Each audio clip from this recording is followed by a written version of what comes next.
ہماری خداوند یسوع کی انجیل مقدس متی کے مطابق اس کا 12واں باب 14 سے 21 آیات تک۔ ایک دن فریسیوں نے باہر جا کر یسوع کے خلاف مشورہ کیا کہ اسے کس طرح ہلاک کریں۔ یسوع یہ جانتے ہوئے وہاں سے چلا گیا اور بہت سے لوگ اس کے پیچھے ہو لیے، اور اس نے ان سب کو شفا بخشی اور انہیں تاکید کی کہ مجھے ظاہر نہ کرنا،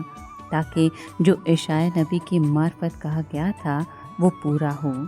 کہ دیکھو میرا خادم جس کو میں نے چن لیا، میرا محبوب جس سے میری جان خوش ہے، میں اپنی روح اس پر ڈالوں گا اور وہ غیر قوموں پر صداقت ظاہر کرے گا۔ یہ نہ جھگڑا کرے گا نہ شور، اور بازاروں میں کوئی اس کی آواز نہ سنے گا۔ یہ مسلے ہوئے سرکنڈے کو نہ توڑے گا اور ٹمٹماتی بتی کو نہ بجھائے گا، جب تک کہ وہ انصاف کو فتح نہ بخشے،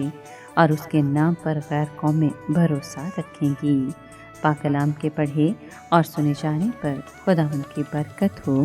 خدا کا شکر ہو۔ عزیز دوستو، یسوع اپنے دشمنوں کے خیالات کو خوب جانتا تھا، چنانچہ وہ وہاں سے روانہ ہوا، مگر وہ جہاں کہیں جاتا تھا لوگ اس کے پاس جمع ہو جاتے تھے، اور جہاں بھی بیمار اکٹھے ہو جاتے تھے وہ سب کو اچھا کر دیتا تھا، مگر ان کو تاکید کرتا تھا کہ میری معجزانہ شفا بخشی کی تشہیر نہ کریں، اس لیے نہیں کہ وہ خود کو خطرے سے بچانا چاہتا تھا، بلکہ اس لیے کہ وہ کسی ایسی مطلون تحریک سے بچنا چاہتا تھا جو اس کو انقلابی ہیرو بنا دیتی۔ ضرور تھا کہ خدا کے مقرر کیے ہوئے اوقات کو برقرار رکھا جائے،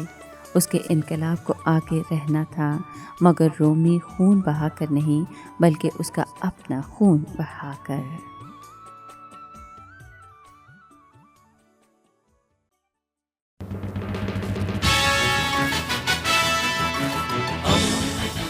دوستی کا پیمبر،